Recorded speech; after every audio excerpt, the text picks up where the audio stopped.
আজকে আমাদের ভিডিও সম্পূর্ণ নতুন একটা জিনিসের ওপর।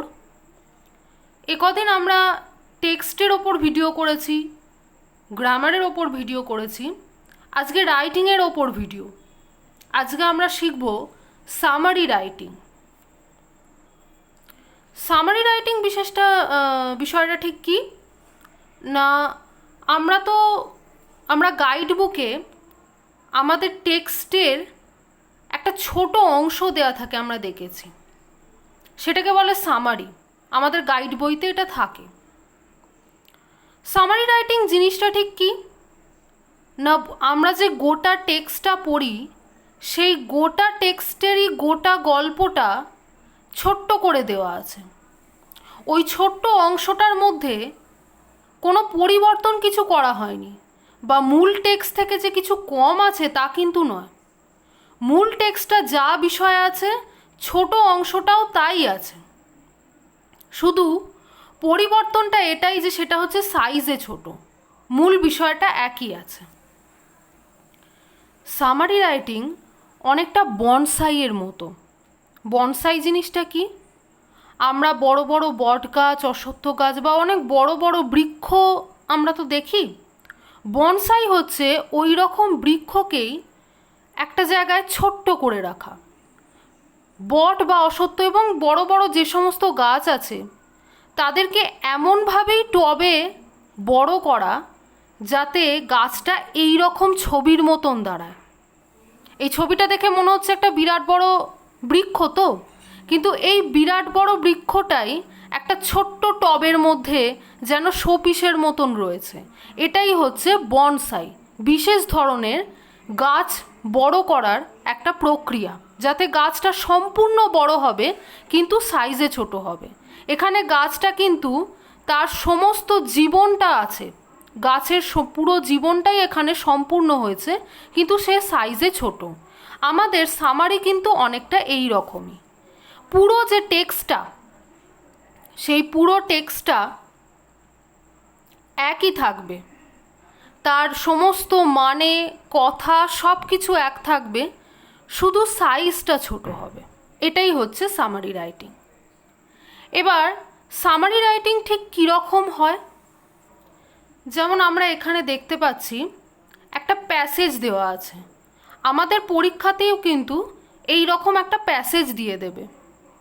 এই প্যাসেজটা আমাদেরকে পড়তে হবে এবং এই প্যাসেজটার একটা সামারি আমাদের তৈরি করতে হবে।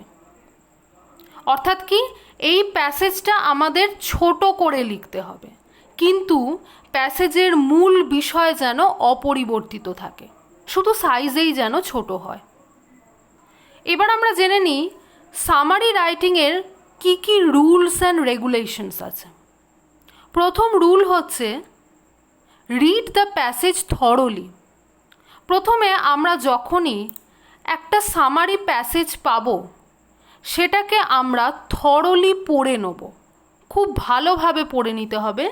এবং আমরা যখন বাড়িতে শুরুর দিকে যখন আমরা সামারি প্র্যাকটিস করব, আমাদের মাথায় থাকতে হবে যে প্রথম দিকে আমরা যখন প্যাসেজটা পড়ছি 2-3 বার করে পড়তে হবে এবং বাংলা মানেটা খুব ভালো করে জানতে হবে। কাজে আমরা যখন বাড়িতে প্রথম সামারি প্র্যাকটিস করব, আমরা যে প্রথম যে প্যাসেজটা পাবো সেটার আগে হুবহু বাংলা একটা মিনিং আমরা বার করে নেব। বাংলা মানেটা পরিষ্কারভাবে আমাদের যেন মাথায় থাকে, না হলে কিন্তু সামারি করাটা একটু শক্ত। এখন আমাদের মনে হচ্ছে যে এক্সামিনেশন হলে একটা প্যাসেজ পেয়ে ওইটুকু কম সময়ের মধ্যে কি করে বাংলা মানে পুরোটা ধরা এবং তারপরে লেখা অনেক সময়ের ব্যাপার, কি করে করব। এটার উত্তর আমার কাছে একটাই আছে, যেটা হচ্ছে যে সামারি রাইটিং বহু প্র্যাকটিস করতে হবে। অনেক মানে দিনে যদি অন্তত একটা করে যদি সামারি রাইটিং প্র্যাকটিস করা যায়, তাহলে বহু প্র্যাকটিস করতে করতে করতে করতে একটা সময় এমন আসবে যে সামারি যে কোনো প্যাসেজ পাওয়া যাক বা না যাক, যে কোনো প্যাসেজ পেলেও একবার দুবার পড়েই সামারি করে ফেলা যাচ্ছে। Practice is the best way. পরের যে পয়েন্ট সেটা হচ্ছে মার্ক দ্য মেন পয়েন্টস। এবার আমি বললাম যে প্যাসেজটা ভালো করে পড়তে হবে, শুধু প্যাসেজটা ভালো করে পড়লেই হবে না, বেশ কয়েকবার প্যাসেজটা পড়ার পর লাস্ট টাইম প্যাসেজটা পড়তে পড়তে প্যাসেজের যে সেন্টেন্সগুলো মনে হবে যে ইম্পর্টেন্ট বা এগুলো সত্যি খুব গুরুত্বপূর্ণ, সেই সেন্টেন্সগুলোকে আমাদের আন্ডারলাইন করতে হবে বা মার্ক করতে হবে। তাহলে কি, প্রথম পয়েন্ট হচ্ছে প্যাসেজ ভালো করে পড়তে হবে, দ্বিতীয় পয়েন্ট হচ্ছে প্যাসেজ ভালো করে পড়ার পর যে লাইন বা যে সেন্টেন্সগুলো ইম্পর্ট্যান্ট মনে হবে সেগুলো আন্ডারলাইন করতে হবে। তৃতীয় পয়েন্ট হচ্ছে write down the main points in your own words. অর্থাৎ কি না, একটা প্যাসেজের যে লাইনগুলো আমরা আন্ডারলাইন করলাম, যে লাইনগুলো বা যে সেন্টেন্সগুলোকে আমরা মেন পয়েন্টস হিসাবে ধরে রাখলাম, সেইগুলোকে এবার খাতায় লিখে ফেলতে হবে। খাতায় লিখে ফেলবো ঠিকই, কিন্তু একটু কিছু জিনিস মাথায় রাখতে হবে। সেটা হচ্ছে যে একটা প্যাসেজ থেকে যে লাইনগুলো লিখে ফেললাম সেগুলো হুবহু লেখার থেকে চেষ্টা করতে হবে যে সেই লাইনগুলো নিজের ভাষায় লেখা। প্রথম সেটা একটু কষ্টকর। প্রথম আমাদের যেটা করতে হবে যে যেগুলো আমরা আন্ডারলাইন করেছি সেইগুলোই লিখে দিতে হবে।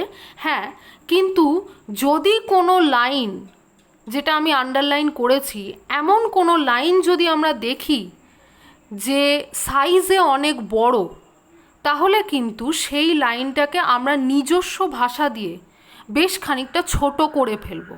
না হলে কিন্তু সামারি অনেক বড় হয়ে যাবে। সামারি বড় হলে চলবে না, এটা মাথায় রাখতে হবে। আর কি, আর হচ্ছে আর একটা যেটা চেঞ্জ যেটা আমাদের মাথায় রাখতে হবে সেটা হচ্ছে 4 নম্বর point, if necessary change the narration and simplify figure of speech. যদি আমরা ন্যারেশন দেখতে পাই, অর্থাৎ কোনো ডাইরেক্ট স্পিচ ঠিক কীরকম, যেমন আমরা ন্যারেশন চেঞ্জের ক্ষেত্রে পড়ে এসেছি ডাইরেক্ট সেন্টেন্স, ইনডাইরেক্ট সেন্টেন্স।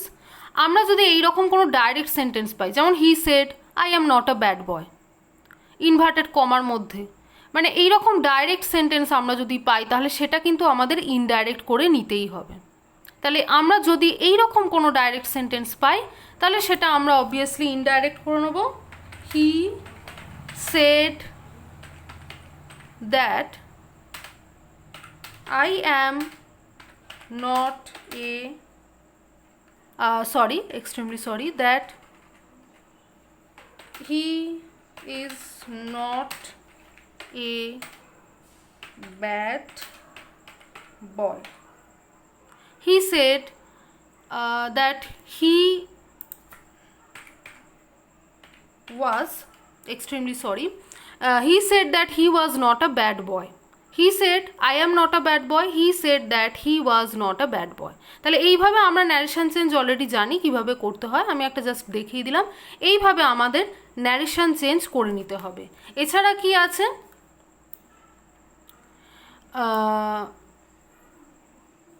5 নম্বর পয়েন্ট হচ্ছে summary will be half of its passage.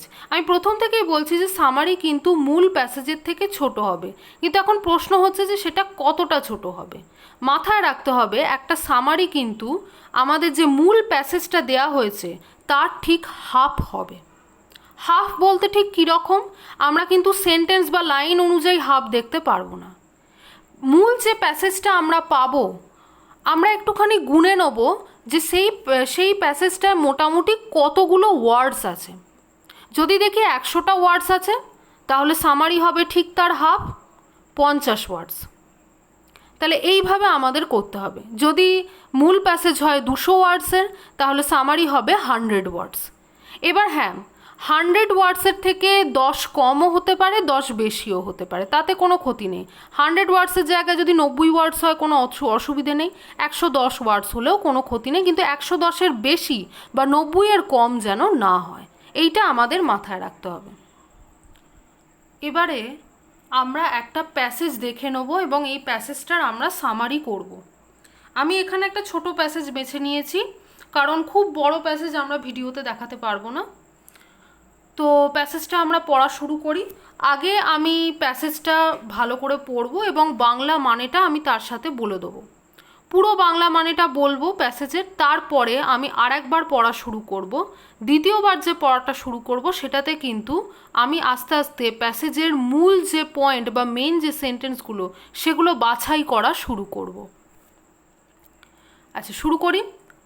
In the land of Greece many centuries ago there lived a wise man named Socrates. Greece দেশে বহু বছর আগে, বহু শতক আগে সক্রেটিস নামে একজন খুব জ্ঞানী ব্যক্তি বাস করতেন। Both his life and death show us how good, happy and brave a really wise man can B.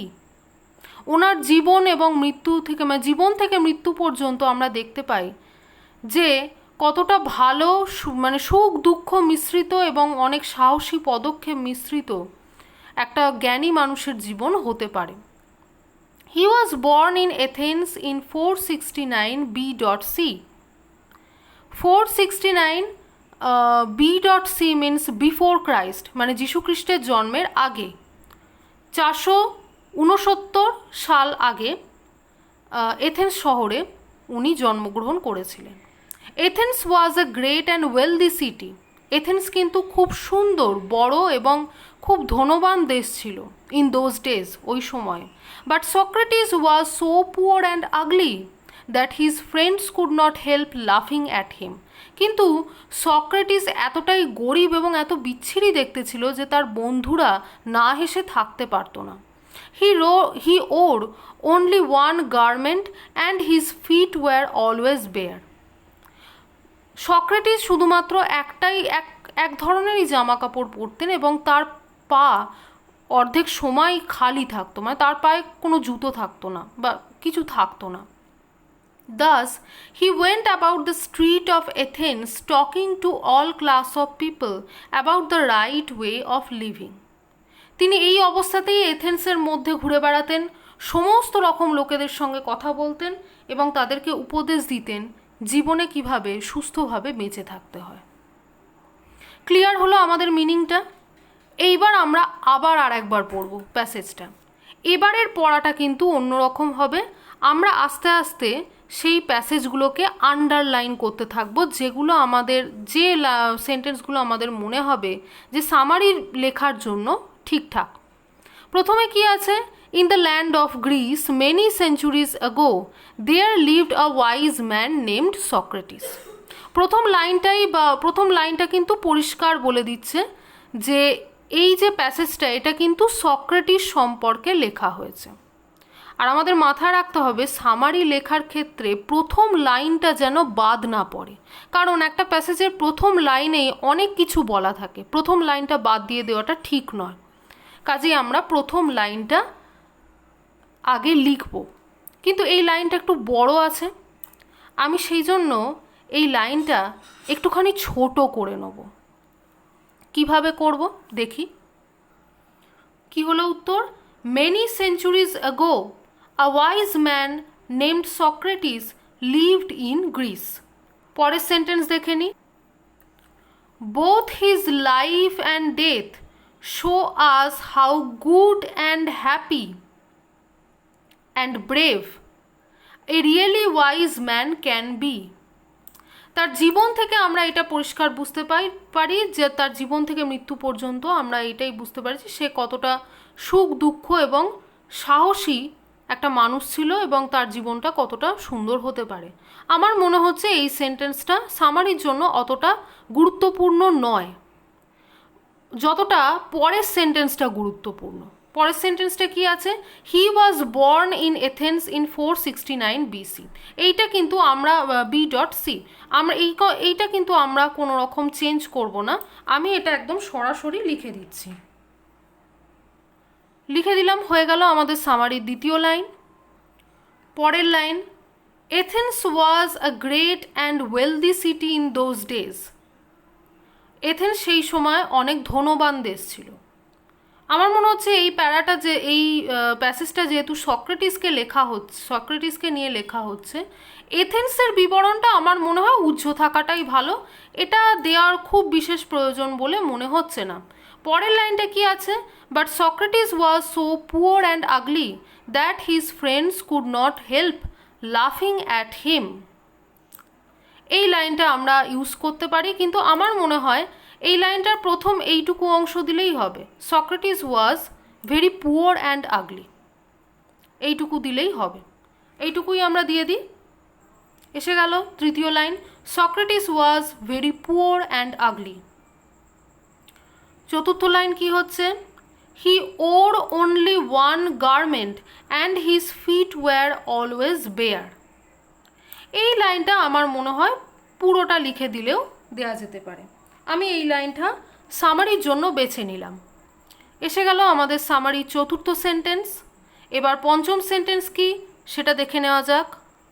Thus he went about the street of Athens talking to all class of people about the right way of living. এটাও আমার মনে হচ্ছে গুরুত্বপূর্ণ sentence, কারণ এই সেন্টেন্সের মানেটা হচ্ছে উনি এথেন্সের রাস্তায় ঘুরে বেড়াতেন এবং লোকেদেরকে জীবন ধারণের যে সঠিক পদ্ধতি সেই সম্পর্কে লোকদেরকে জ্ঞান বিতরণ করতেন।